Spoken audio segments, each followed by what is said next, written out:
Oh, looks like I'm live. Hi, Jim. Nice to see you here. So wanted to do my real quick intro here to get this started for anybody who watches the replay. This is my weekly Q&A. I've started doing once a week live streaming Q&As here on YouTube, where I'm here to answer your questions about living with really severe chronic fatigue, and also to share what I found to be most important in overcoming my own very severe chronic fatigue 3 different times.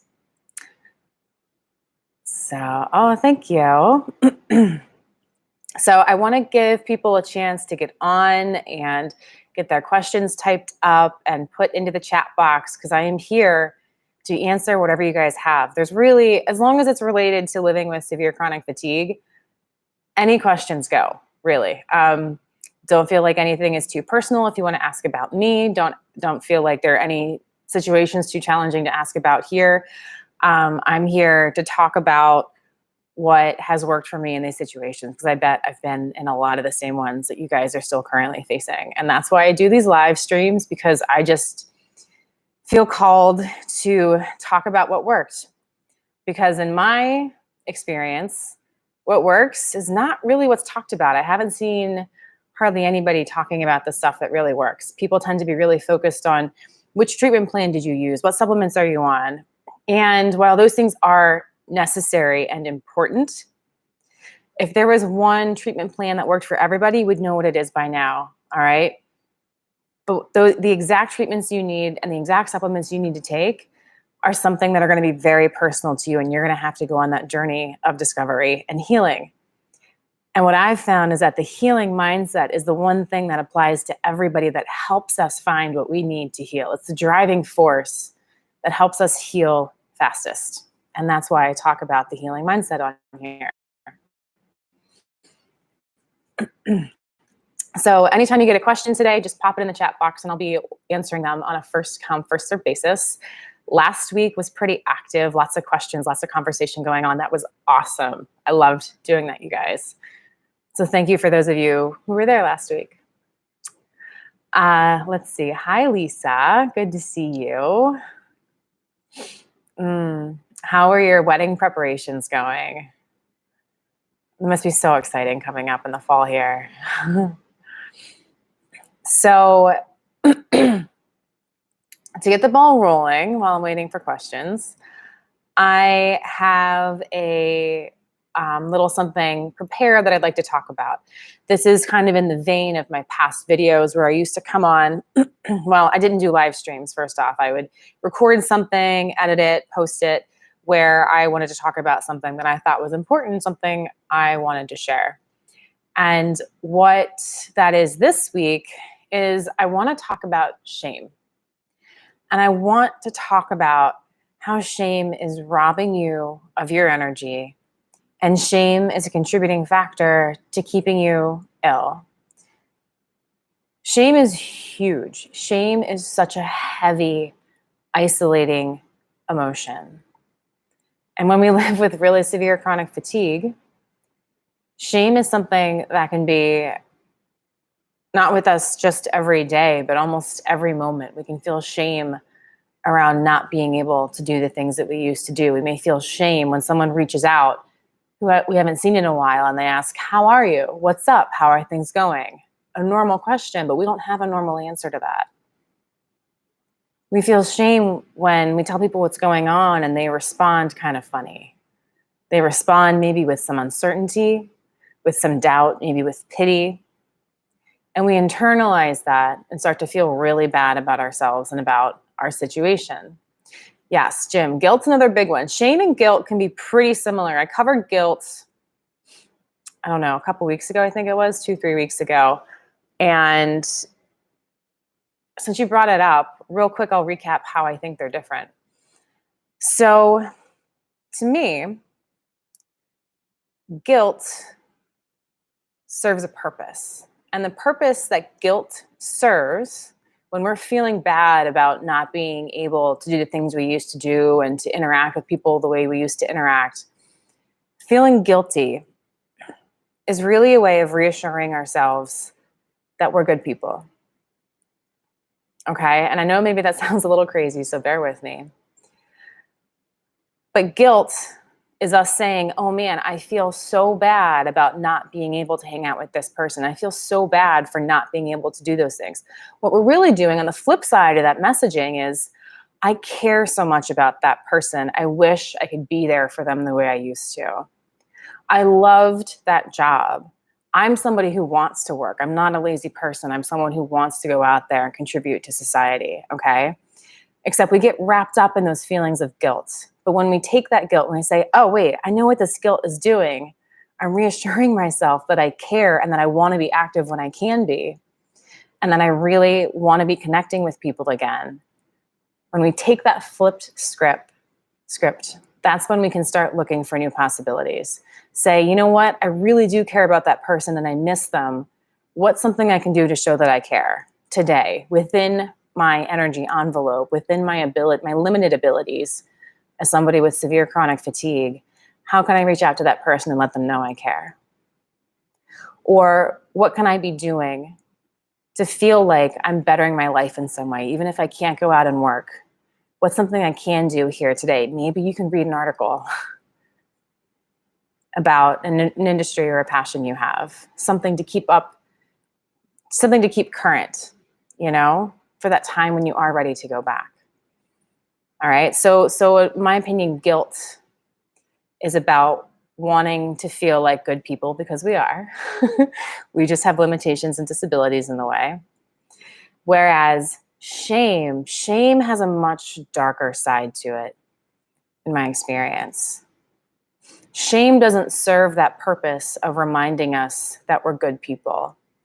Shame is more feeling condemned by others. It's feeling like we're not worthy to be part of society or community. It's, to me, shame has this heavy sense of feeling like we need to hide ourselves. We need to hide what's going on. We don't want to even see for ourselves what's really going on around us. And we definitely don't want other people to see what's happening. Okay? I'm going to get caught up on comments here before I continue.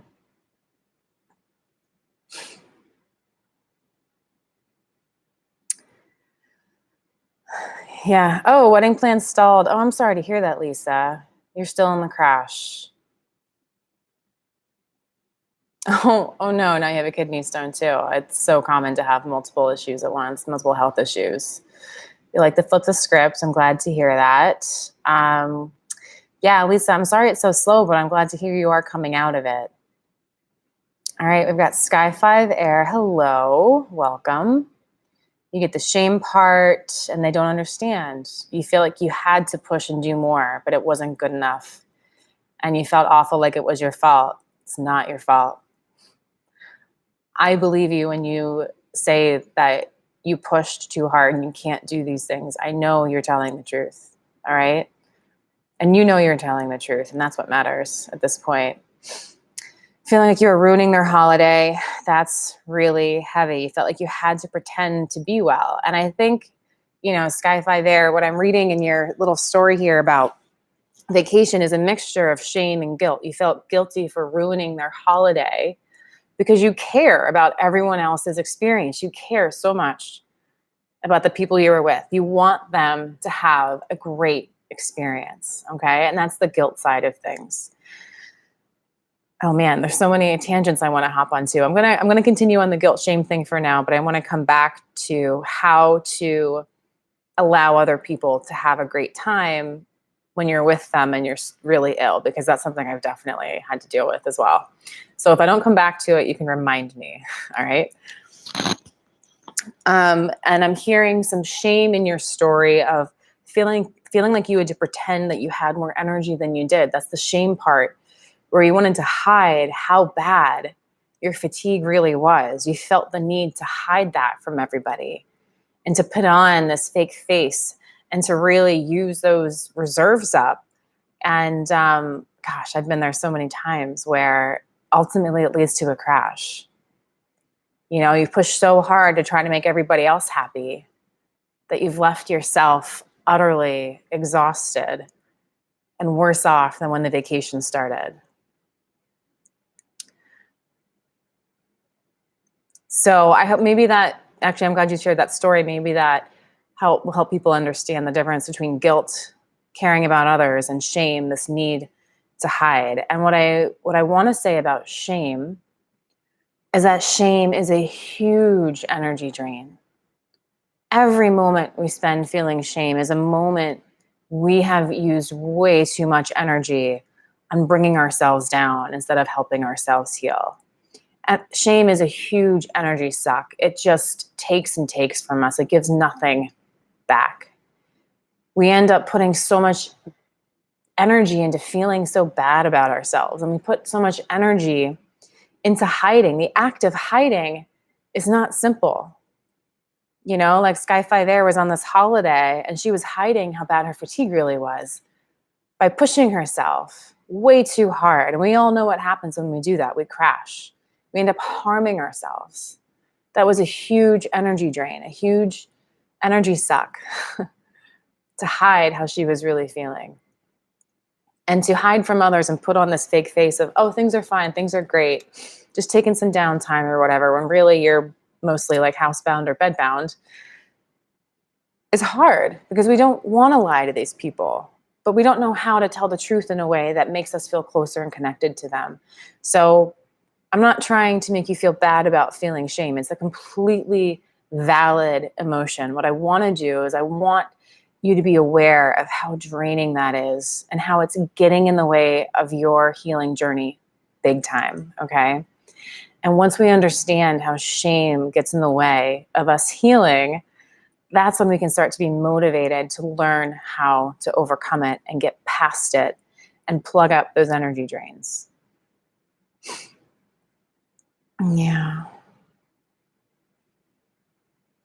Oh, and Jim, that's so nice of you to support Sky 5 Air. I love praising yourself for doing what you have achieved, Jim. That's always great advice. It's so easy to only look at where we want to be and how far away that is, when we should be looking at where we were and how far we've come. Even if we can't see that difference physically sometimes, internally we can feel that a lot of the times. And giving ourselves credit for those things and being grateful for those things is energy giving. It gives us more emotional energy on a daily basis to be grateful and acknowledge ourselves for what we have done.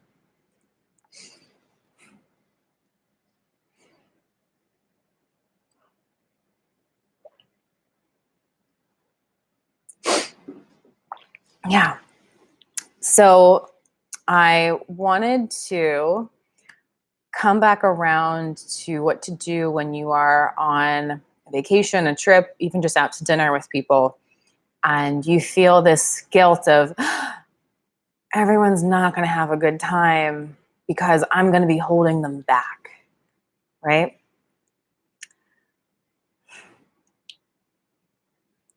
I have a lot of things I want to say about this. And what I want to do is I want to jump all the way to the end of my journey with this. Like, there are many different things I've tried when trying to, do something active with people where I can't really keep up with them.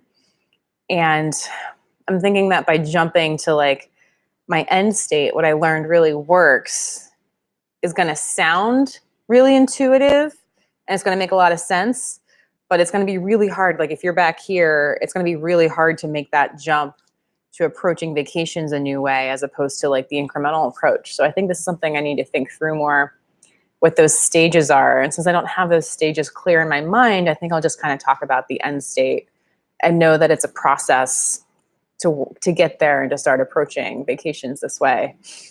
One more drink of water. Oh, Jim. No, of course. It's great that you commented and gave support to somebody. I love when people are giving each other support like that. Always.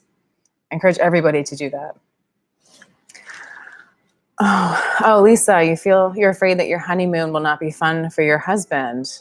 That must be a really hard thing to be afraid of. I mean, that's a really heavy feeling. Okay. So when you're on vacations like this, when you're on your honeymoon, when you're just out to dinner and you really don't feel like you should be, but you are, the best thing you can do is have a conversation with everybody in advance. Even if it's in the car on the way there, let people know that, hey, I'm really not feeling well. And this is normal for me, and I'm learning how to manage it. And what I want you to know is that it's really important to me that you go out and have a great time.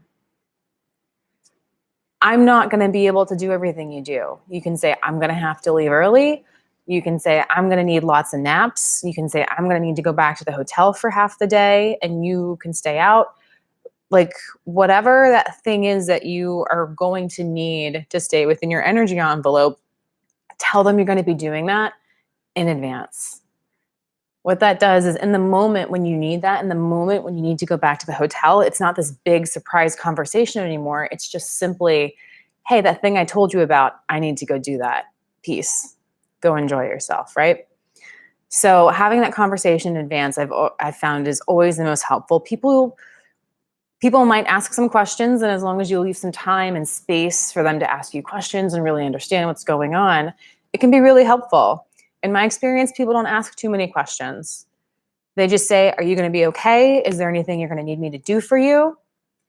And, typically the answer is no. I'm just going to need to go do X, Y, Z. And it's important to me that you continue doing all these things without me. And then to reassure them that you are going to have a good time too. Say, I know I'm not going to do X, Y, Z with you, but what was really important was getting to spend some time with you like this one-on-one. And because I'm getting to do that, I'm great. I'm fine. I'm not going to go back to the hotel room and like cry about it, even if I might. Because it's really more about making a situation where you can feel good leaving when you need to, and they can feel good about you leaving as well. Okay? We're trying to create that mutually beneficial situation. It's not an ideal situation, but it's the best we can do when we don't have energy. So, yeah, first piece of advice, have that conversation in advance so there's no surprises and there's plenty of time to talk about it and to go over more details and for them to ask questions. And the other piece is that if you need to leave early or go back to the hotel or go take a nap or go sit in the car or whatever that is, do it before you need to. Okay. And when I say need to, we all know that feeling of like, oh, I need to go lie down right now. Go make that happen before you get to that point. The first sign of, oh, I've done too much, that's when you need to get out of there. That's been the hardest part for me, is actually adhering to that, because I'm usually having a lot of fun when that hits me, and it usually hits me way sooner than I wanted it to.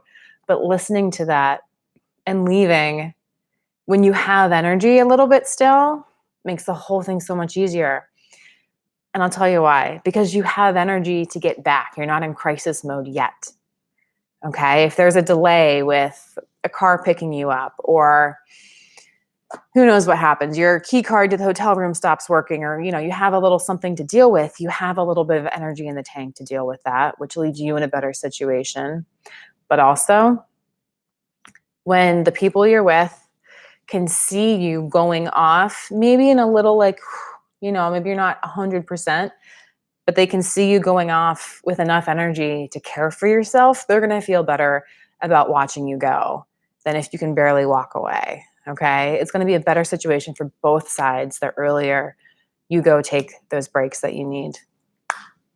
So yeah, those are the two things I would recommend doing when you're on a vacation with people.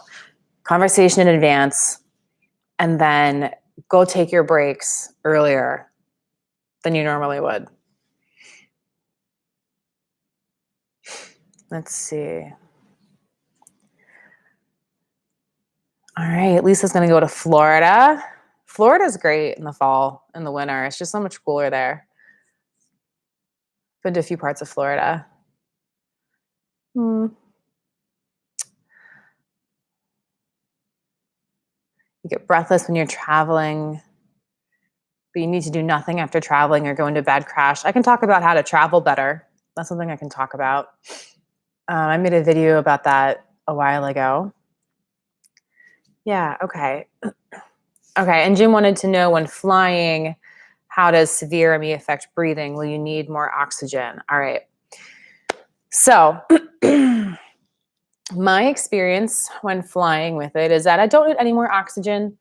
The air on the plane can be dry, but I wouldn't say I've had more breathing issues on planes than when I'm not on planes when I was severely ill. Could be different for you. You're gonna have to just kind of, I guess, check it out. But excuse me, I've never read about that being an issue for anyone before. Now, like Skyfly the Air said, traveling is exhausting. Traveling is exhausting for multiple reasons, and airplane travel especially is the most exhausting for several reasons. One is because of the noise. So it actually turns out when we have severe chronic fatigue and things like ME/CFS, our brains having to process loud noises is exhausting. Okay, our energy is so low that the act of processing noise drains us.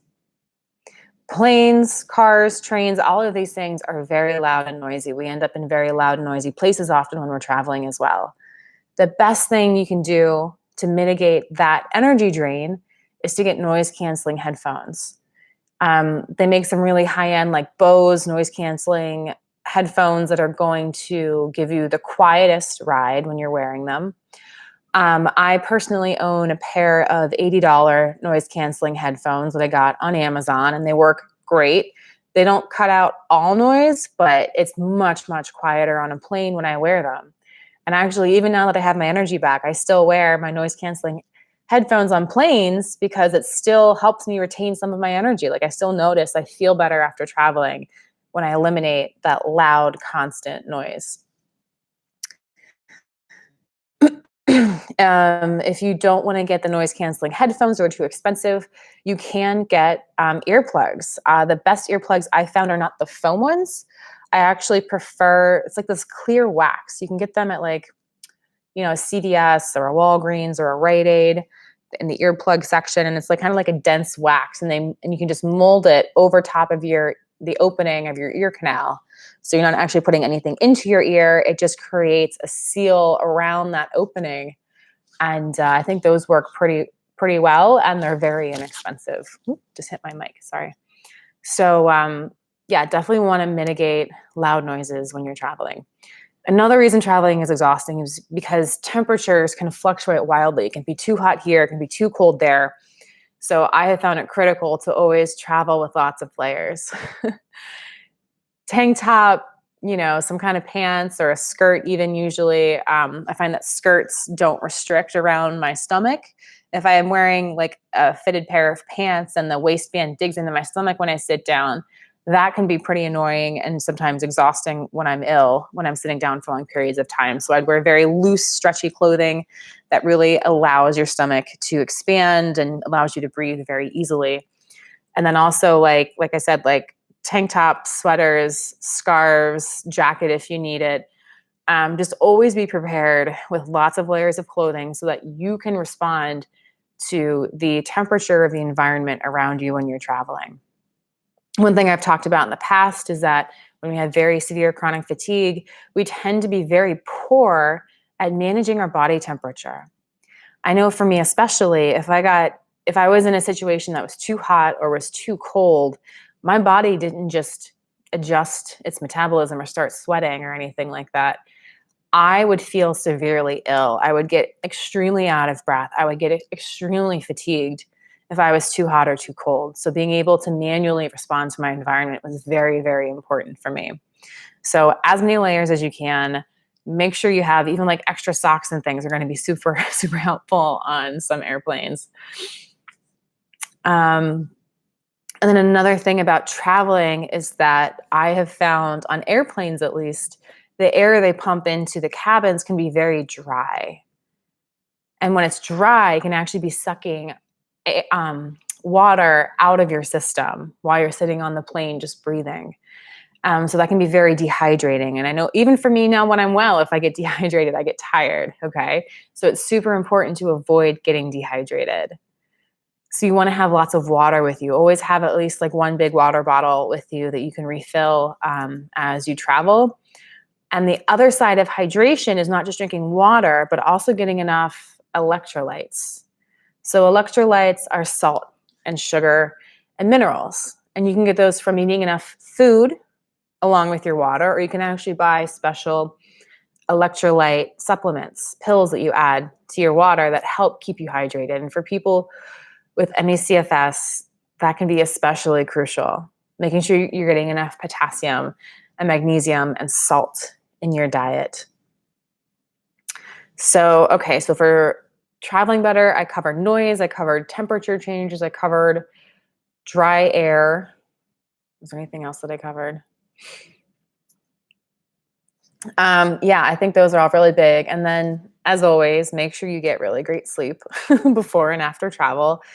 And like Sky 5 Air already does, I would also plan extra recovery time after travel. Because even if you're great about the noise and the temperature regulation and staying hydrated and all of that, it can still be pretty draining because you're still being more active and there's still just a lot more going on and there's just a lot more sensory information when you're traveling, and all of that can be tiring. So I would just plan in that extra 6 hours of downtime the next day or whatever it is that you need.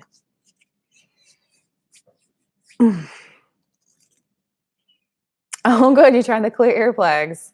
Good. They helped me too. Super cool. All right. Let's see. Oh, I know something else about travel. This is not always possible, but when you can, it is best to be in a reclining position when you're traveling. Or at the very least, if you have to be sitting up, sit with your legs crossed. All right. Sit with your legs at hip height instead of down on the floor below you. And what this does is it makes it a lot easier for your heart to pump blood around your body. The less your heart has to fight gravity, the easier it is for your body to just remain in homeostasis. So if you're in a car and you can lay down, I'd recommend doing that. Or if you're like on a plane, I would recommend at least sitting with your feet on the seat and your knees up in the air, because that is going to take less energy for you when you're sitting in that position for several hours at a time. Yeah, that's an important one.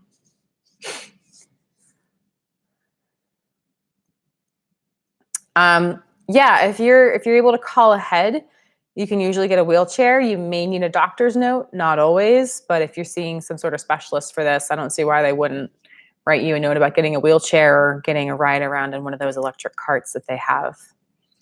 Yeah, definitely.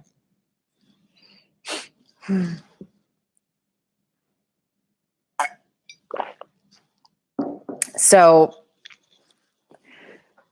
I realized when I was starting this that I have my favorite piece of art back here. I don't know if you can see it super well, but this is a print of a Cézanne that I saw in a museum here in Philadelphia several years ago. And I saw this print after I recovered my health the first time. I'd been ill for whatever it was, 2 or 3 years, severely ill, out of work for about 2 years, completely recovered, got my job back, got my social life back, got working out back, all those great things. And I was still in that high of enjoying it before my first relapse happened. And this painting just spoke to me. I don't know how well you can see it, but it is a skull, a human skull, wrapped in this like colorful, flowery, like tablecloth or some kind of fabric. And what really spoke to me about this after recovering my life, after not knowing if I was going to die like this, after not knowing if the rest of my life would be spent mostly housebound or bedbound, and while I was in this high of this initial recovery, I loved the juxtaposition of the light and the dark, and the death and the life, and also like the realness of the bone, and also the man-madeness of the tablecloth or fabric that it's sitting in. But it just really encompasses this duality of, once you've confronted something that you think might kill you, or at least rob you of a fulfilling life, um,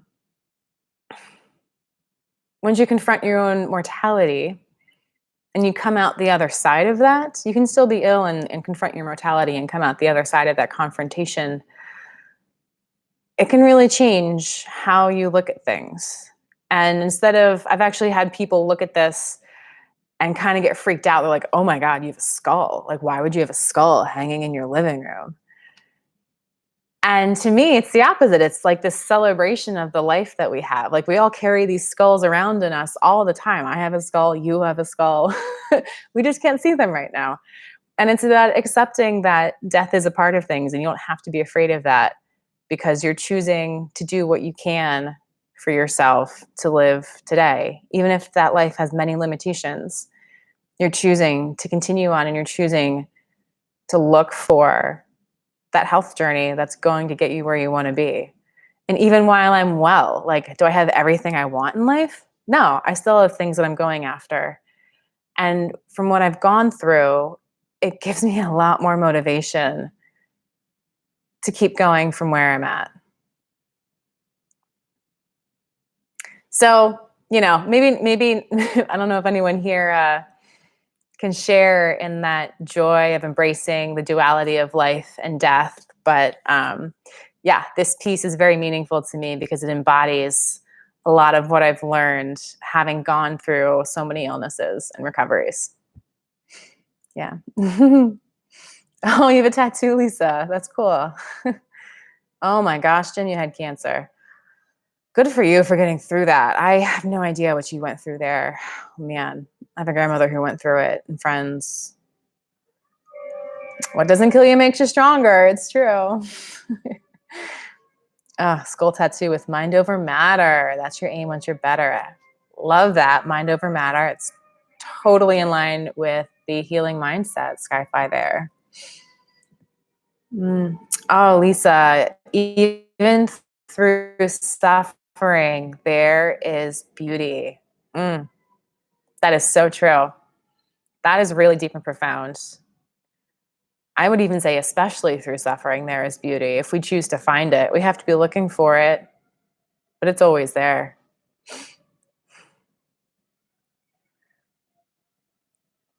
Nice, Jim.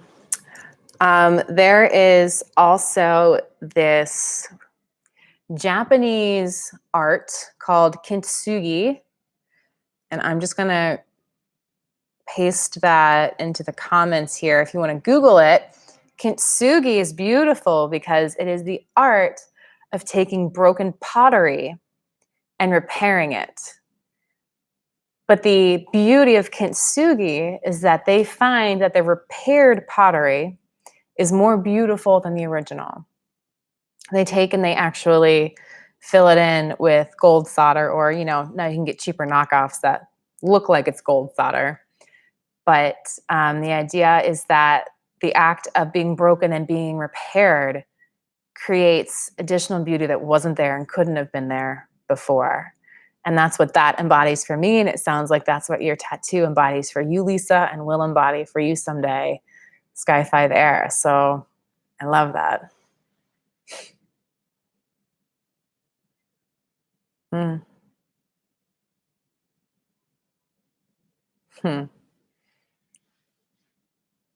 Yeah. We are all still here, having gone through all levels of different hardships. And I'm glad we're all still here.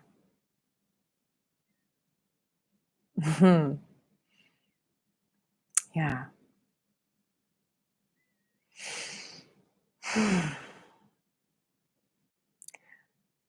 That was something of a deep conversation there. I'm not finding it easy to move on from that. I kind of want to give it just a little pause of space to get through.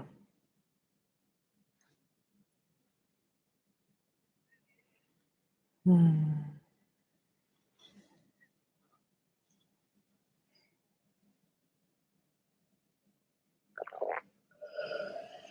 Hmm.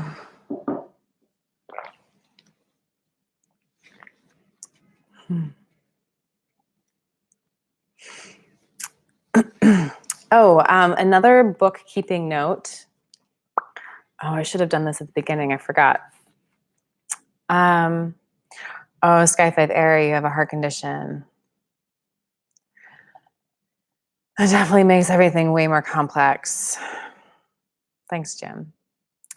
What I forgot to do at the beginning was I was going to announce the dates and times for my August live streams. Shoot, I wish I had done that. I don't think enough people are going to see it if it's lost in the middle of the live stream. So what I'll do is I will, after this is over, I will come back to the description here and post in the dates and times in the description here. So if you want to come back to this video, if you're on now, you want to come back tomorrow, the times for August should be in there. I'm going to be including some earlier times for those of you in the UK. So I'll probably do some like 7 a.m. Eastern live streams in August. So it'll be around, I think, like 1 p.m. for people in the UK, and we'll see how that time goes for that audience. I know it might be harder for people in the US to attend. So I think I'm going to alternate mornings and evenings so people in different time zones can attend the ones that make the most sense for them. Because the last thing I want to do is make anybody feel like they want to stay up late or get up too early and make their sleep suffer to get on one of these live streams, because sleep is foundational for health and not something we should be disrupting even for a live stream. All right, guys, I'm coming up on my time limit. Want to give you an update. Last couple videos, I think I talked about this job I'm interviewing for, maybe just the last video. I've now gone through 2 interviews. After the first interview, it went well, so they gave me a second interview, and the company is taking time to review how they want to approach hiring, because they thought they would hire one person to do all this stuff. Now they're realizing they might actually need kind of 2 people or 1.5 people. So, you know, how they break that up would affect if I'm the right person for the role or not. So I'm waiting to hear back and see. But I crushed the interview, and they would love to work with me if it makes sense. So I feel like I'm in a good place there. Just waiting now. Yep. All right. Thanks so much, guys. I love that you guys are here, and I love that you guys are talking to one another while this is going on too. I love that there's this little, you know, it feels like a community vibe happening on this live stream today, and I hope we get more of that going forward. And if there's anything in particular you guys feel would serve you, let me know, whether it's questions or I don't even know. I'm going to leave it up to you to tell me what you think would be really cool, and then I'll see if I can do it for you guys. If anything comes to mind. Oh, thanks, Jem. Love you guys too. Alrighty then, I'm going to wrap up. As always, sending you love and health. I am Kristin. Take care. I will talk to you next week.